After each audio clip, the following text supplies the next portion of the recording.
I eased into the alley and waited. Pretty soon, a side door opened, and out came Helen. Just as I got to her, I heard a noise behind me. I started to turn around, but too late. A king-sized comet exploded over my right ear, and the ground came up and hit me in the face.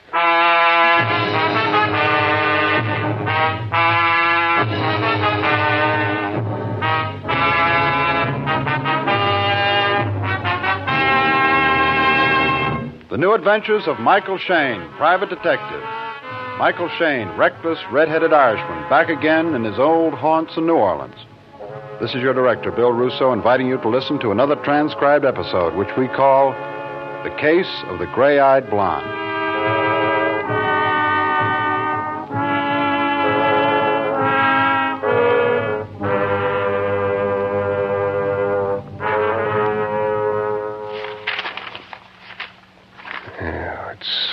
Maybe Trinidad. Yep. And then, where's that folder on the Virgin Islands? Yep. Come in. And then maybe Havana on the way back. Sloppy Joes, girls, and... Well, hello. Michael Shayne? Mm-hmm. Hello, Mike. Oh? Helen. Helen. Sit down. Thanks. From the looks of all those travel folders on your desk, I'd say you were planning a trip. No, just taking a poor man's vacation. Reading travel folders? Well, probably almost as much fun as actually taking the trips. I doubt it. Is something the matter? Matter? You've been looking at me sort of... I've never seen gray eyes like that before. Oh. Make quite a dent. Gray eyes, red lips. You come to talk about trips? In a way. Short ones. Oh. Cigarette? Thanks. Well, I have a match. Thanks. Trips? Yeah. You run errands, Mike? Errands? Depends. What kind?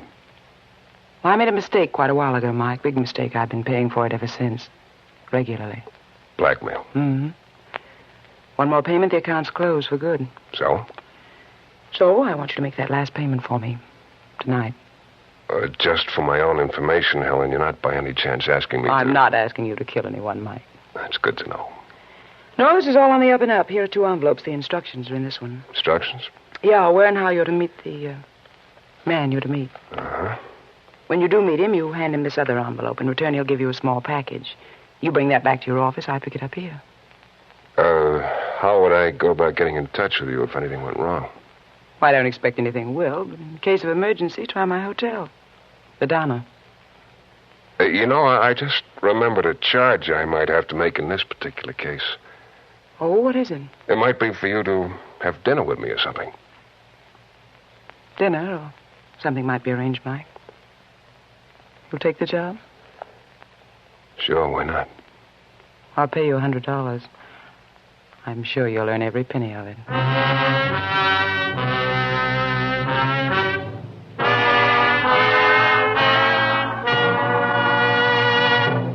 In a moment, we'll return to the new adventures of Michael Shayne and the case of the gray-eyed blonde.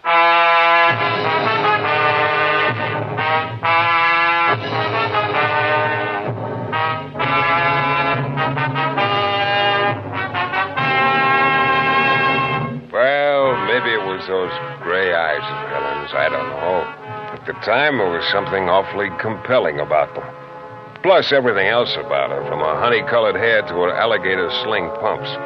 Plus, of course, the fact that I'd just gotten my license reinstated a couple of weeks before, and that 100 she was offering looked like a lot of good living for a change. So when she asked me to take the job of making a blackmail payment for her, I said yes. After she left, I opened the instruction envelope and read them over carefully.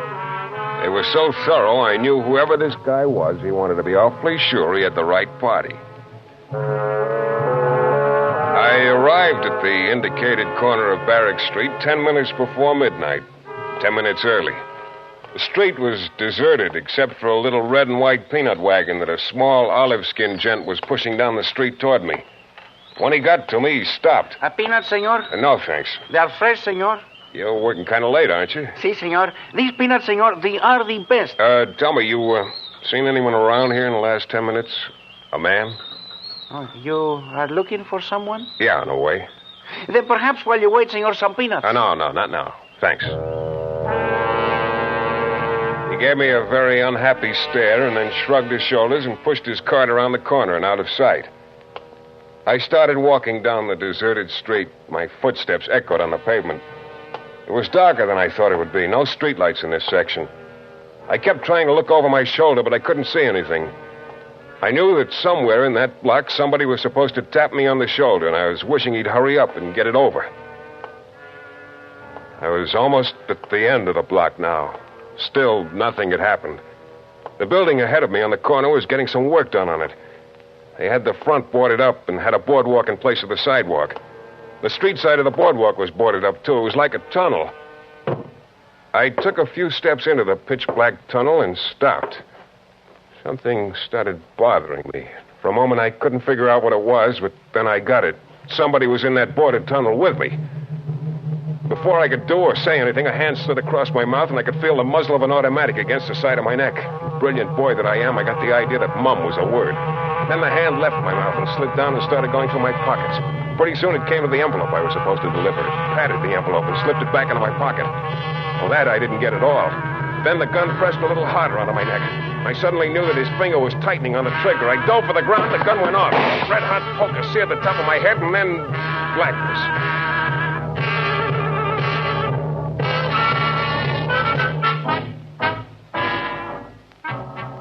After what seemed like about a month, blackness started to fade.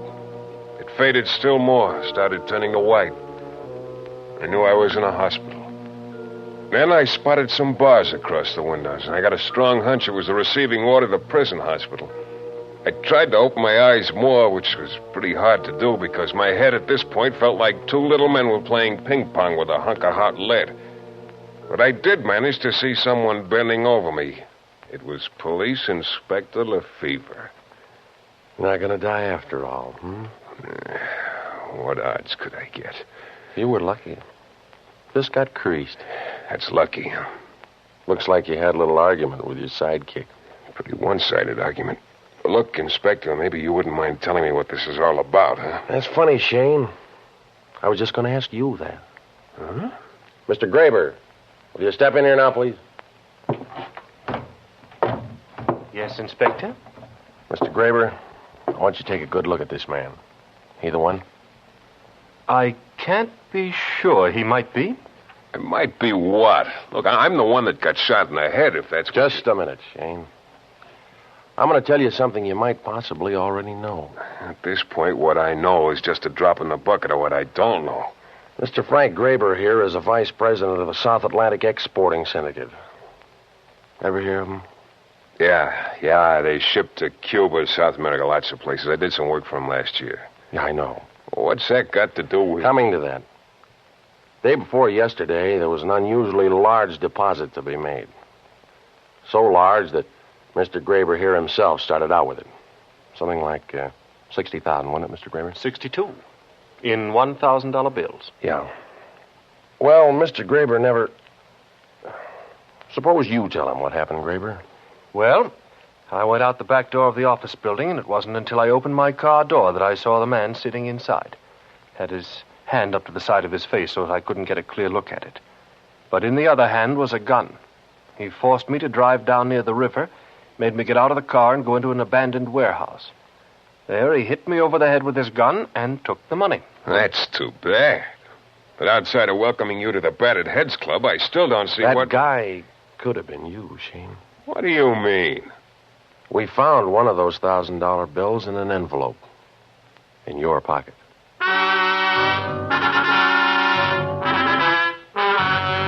About then, a lot of things started making sense.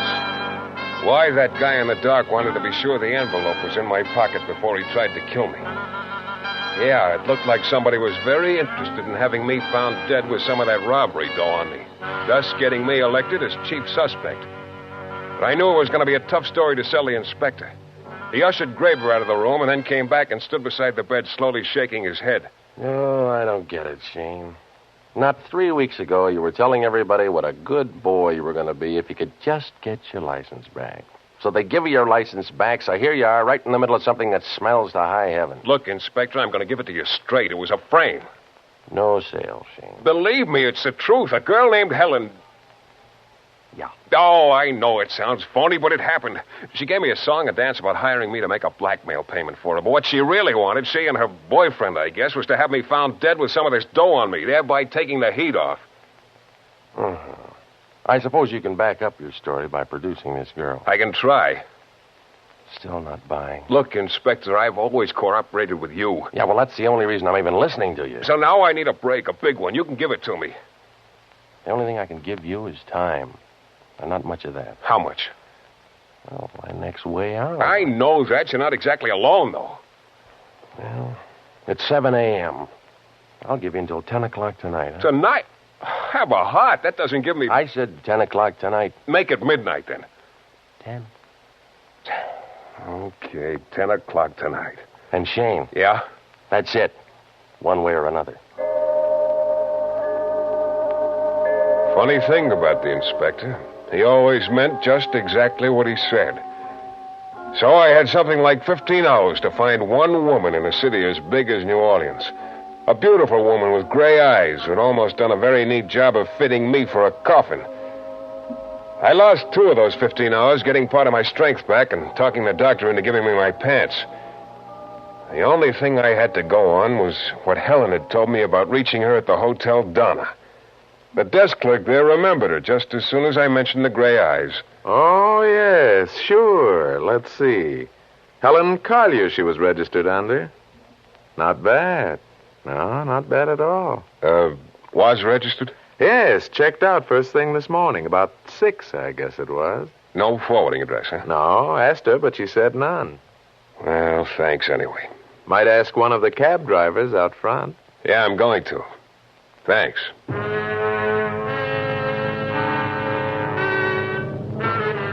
It didn't take me long to find out that none of the 3 cab drivers in front of the Hotel Donna could have taken Helen, because none of them came on until 7. But I did get the address of the driver who worked nights there, and 10 minutes later I was pounding on his door.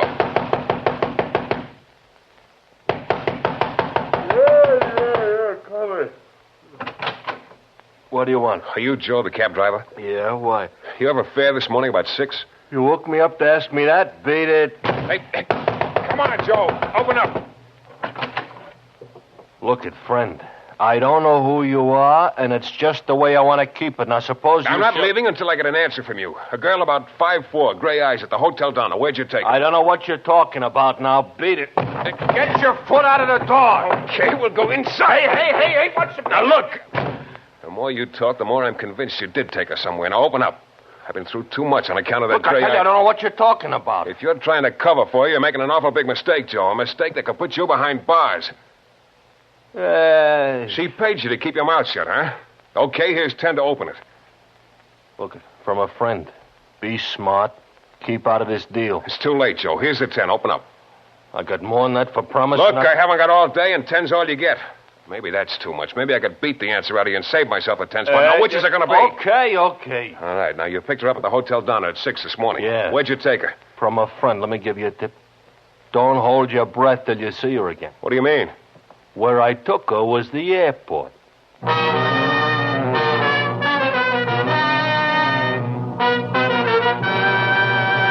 In a moment, we'll return to the new adventures of Michael Shayne and the case of the gray-eyed blonde.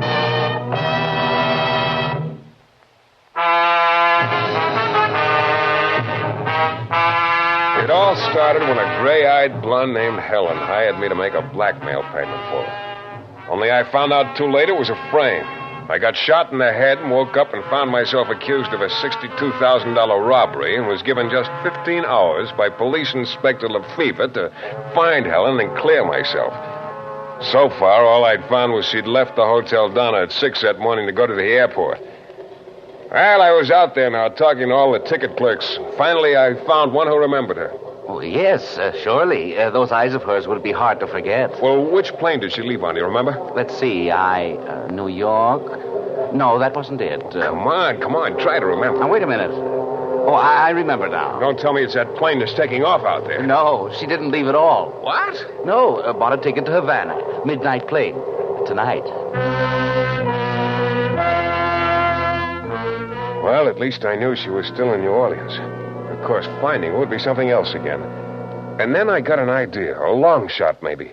But right now, the welcome mat was out for anything that would pass for a starting point. I went back to the Hotel Donna and over to the desk clerk. Yes? You remember me? I was in here a couple of hours ago asking about that girl With the gray eyes, yes. You, really got it bad for her, huh? Yeah. Well, I'm sorry, but she hasn't come back, and I told you she didn't leave a forwarding address. I know. Look, her room, has it been straightened up yet? Well, probably not. Cleaning girl's a little slow. We're thinking of letting her go at the end. How about letting me in the room for a look around? Oh, now, wait a minute. Oh, why not? You've got it bad for the girl, and that's tough, but we can't have you traipsing through that room looking for her forwarding address. It's, against the policy. Whose? Mine. Uh-huh. Okay, I'll make a deal. Deal? Yeah. Now, here's a 5. Let's just say I'm engaging the room for a couple of hours as is. Oh, well, now, why didn't you say so in the first place?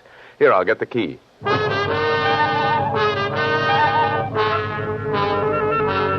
My only chance was that Helen wouldn't feel any reason to cover her tracks too carefully, since according to her plan, I was to have been long dead by now. I practically tore the room apart. Nothing. Then I thought of the wastebasket. There were 2 things in it, a piece of Kleenex with the imprint of a mouth and lipstick, and a torn half of a paper match folder. There was some printing on it.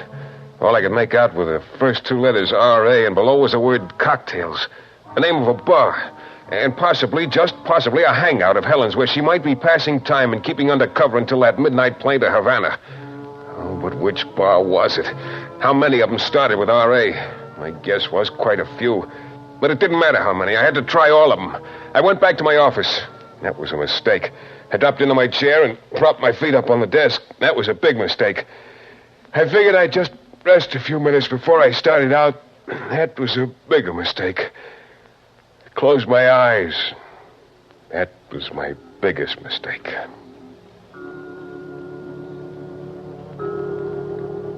When I opened my eyes again, I thought something had gone wrong with them. Everything was dark. Then I looked at my watch and almost went right up through the ceiling. 10 minutes to 7. I'd slept all afternoon. I had 3 hours left. I started out. The nearest bar on my list was a place with the quaint name of Rat Race. When I got there, things were already in high gear. I went in, and then I knew how the place got its name. The music was tailgating loud, and it all came from 5 guys in the corner. A few couples were dancing, I guess you'd call it, on a floor about 3 sizes larger than a phone booth. And the bartender sat at the end of the bar near the musicians reading a paper. I had a tough time making myself heard. What'll it be, Mac? You happen to know a girl What's that? I say to you... Can't hear you. A girl named Helen, gray eyes, 5 feet 40. You know her? Oh, yeah, lots of girls around. I don't know. I don't think so. I suppose you've been asking too much to hit the jackpot on the first nickel. Talk louder, will you? Oh, skip it. I threaded my way through the dancers and the smoke and went out. 1 down, 8 to go. I checked the Rat Race off my list, went to a place called Rady's in a pretty seamy neighborhood. It was a lot darker than the Rat Race here and a lot quieter. Hospitable, too. I'd hardly gotten inside before a furnace-eyed brunette sidled up. Hello. Hello. You looking for someone? Yeah. Here I am. No. The girl I'm looking for is named Helen. Gray eyes. Oh, no, Helen. What's wrong with my eyes? They're brown. They're nice. Yeah, so I see. Would you like to dance? Have a drink? Thanks, anyway. So I crossed off Rady's and kept going. And I kept drawing blanks. Rays, Ravicinis, radio room. And it got to be after 9, and I could practically feel the inspector's official and heavy hand on my shoulder. My head was throbbing again, and I was getting weaker by the minute. So I guess I was none too steady as I walked down the street. And then as I passed a little red and white peanut wagon parked at the curb, an olive-skinned little gent darted out in front of me. Senor. Oh, you again. Senor, is something wrong? You... No, just tired. Here, senor, have some of my nice peanuts. Nice fresh peanuts. No, thanks. Hey, you kind of get around town, don't you? See, but, senor, they're the most delicious peanuts. They will help I you. don't want any peanuts now. But I tell you, senor, they're fine peanuts. The best peanuts this side of Havana, senor. Can't you understand it? What about Havana? Senor, what have I done? What have I said to a friend? Please to let me go. What'd you say about Havana? Nothing, senor, nothing. It's just a place where I was born, senor. Havana, my home, that is all, senor. You know anything about that midnight plane to Havana tonight? No, senor, I swear it. I know nothing about the midnight plane to Havana, except I would like to be on it. Okay. I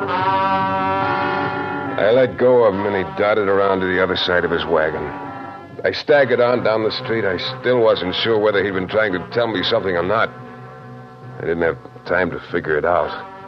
I had to keep going. Then I went to Ramon's, the next place on the list. It was a small place, no music. Only a couple of people at the bar, and the bartender was watching me very carefully. Hello. What can I do for you? You happen to know a girl named Helen, gray eyes? No. I see. You happen to have a light on you? Light? Yeah. Thanks a lot. I walked back to the door and went out. I was trying hard not to tremble, because the trail had gotten hot, very hot. That bartender had been just a little too quick to say he didn't know Helen. If I needed any more proof, he'd given it to me. The matchbook he'd used to give me a light was the same kind as the fragment I was carrying in my pocket. Yeah, I knew I'd finally found the place. I went around the corner, eased into the alley, and waited. Pretty soon, a side door opened, and out came Helen. Hey, wait a minute. Well, hello, Mike. You really shouldn't have, you know. Found you? Mm-hmm. Better look behind you. Oh, no. That's too old a gag to...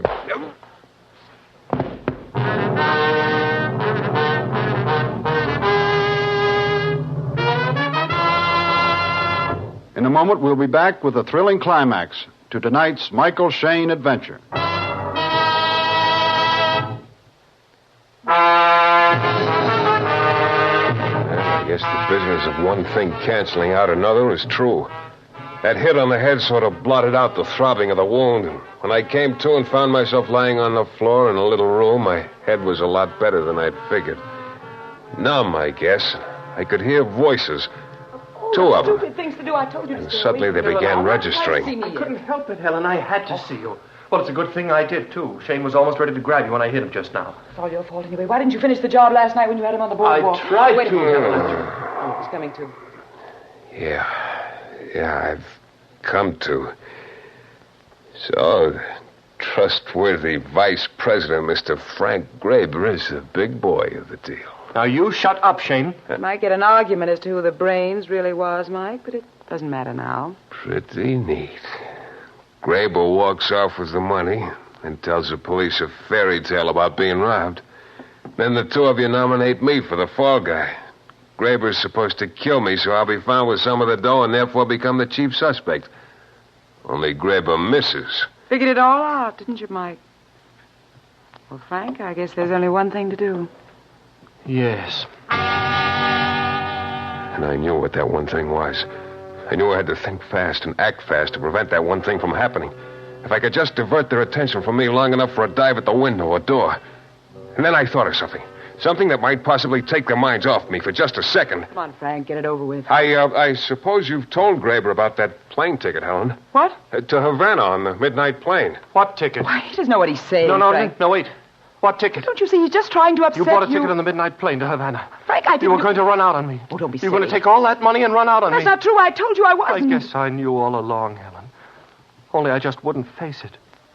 But I guess I knew all along. What are you talking about? I knew. All the time you were telling me you loved me. What? How we'd wait until the heat was off, and then I'd retire on account of ill health, and we'd take the money and go to South America and have a wonderful time. Frank, all the time you were telling me those things, I knew you didn't mean them. I knew it. I wanted to believe it. I wanted you're to. all wrong. You kept working on me. You finally got me to do this thing. Because you were like a disease. You were in my blood. Now you were going to run out on me. But I won't let you. No, Frank, that's not true. It's too bad. No. You won't get to use that ticket. Helen, my darling. Frank? Suddenly, there was a gun in his hand. It was pointed at Helen. I could see she didn't believe it, but I did. I dove at him, and just as I hit him, the gun went off. Helen slowly sagged to the floor. I got hold of his wrist, but I was off balance, and he was bringing the gun slowly around toward me. And then, just as it got to me, I twisted as hard as I could, and we both went down, and the gun went off again. Then the gun dropped out of his hand. He just sort of crumpled over and lay still. I stared hard at the widening red stain on his coat, right over his heart.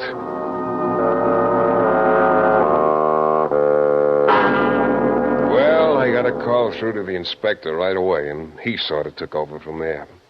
And that was just about that, with all the loose ends tied up one way or another. Oh, yeah, except one, that plane ticket to Havana, the one Helen had bought. Nobody seemed to know quite what to do with it, because she'd bought it with her own money instead of the robbery dough. Of course, I had an idea what to do with it, but, well, I gave it up after a while. I guess the little peanut vendor needed it more than I did. Of course, I didn't just give it to him. It was strictly a business deal. I traded him the ticket for his peanut wagon. So now, if the detective business ever gets too tough, well, I've always got a sideline.